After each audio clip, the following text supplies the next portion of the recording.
So the 2026 budget was just announced, and in his speech the other day, the Prime Minister mentioned that in the past 2 years alone, enforcement agencies have managed to recover 15.5 billion ringgit that had previously been embezzled and stolen. So, to help you understand just how much money that is, here's everything that money could have been used for if it hadn't been stolen or lost in the first place. Number 1, in 2024, Kuala Pilah got a new specialist hospital for about 150 million ringgit. Assuming that's about how much one hospital would cost, with 15 billion ringgit, we could have built 100 new hospitals all across this country and still have 500 million ringgit left to pay the doctors working in them. Speaking of which, number 2, in 2023, the government spent about 1.7 billion ringgit to absorb 4,300 new contract doctors into permanent positions. Let's say we round that up to like 2 billion ringgit for 4,000 doctors. With 15 billion ringgit, we could have made 30,000 doctors permanent and still have 500 million ringgit left over to hire more nurses. Speaking of which, number 3, according to an FMT article earlier this year, median salaries for nurses were about 2,500 ringgit a month.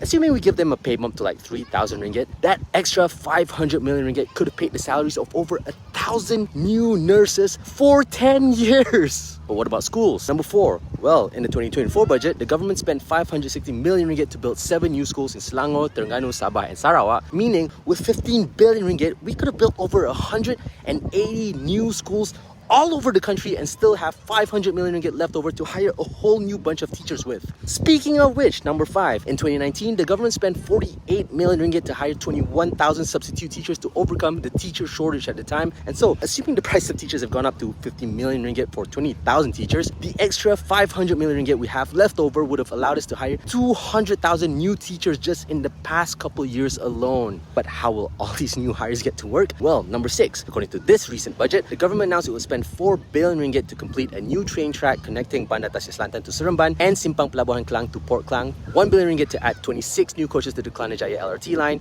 and 200 million ringgit to add a whole bunch of new buses and lanes in Johor Bahru, meaning with 15.5 billion ringgit, we could have had all of these 3 times over if that money hadn't been lost to begin with. And the thing is, 15 billion ringgit is just what the government managed to recover in the last 2 years. And so for every cent that we lost, that meant 2 years of hospitals not being built, 2 years of schools not being finished, 2 years of teachers, doctors, and nurses not being hired, and 2 years of trains and buses not being added, all of which have left Malaysians sicker, less educated, and poorer. Because just think about it, if 15 billion ringgit is only what we managed to get back, how much more have we already lost because of corruption?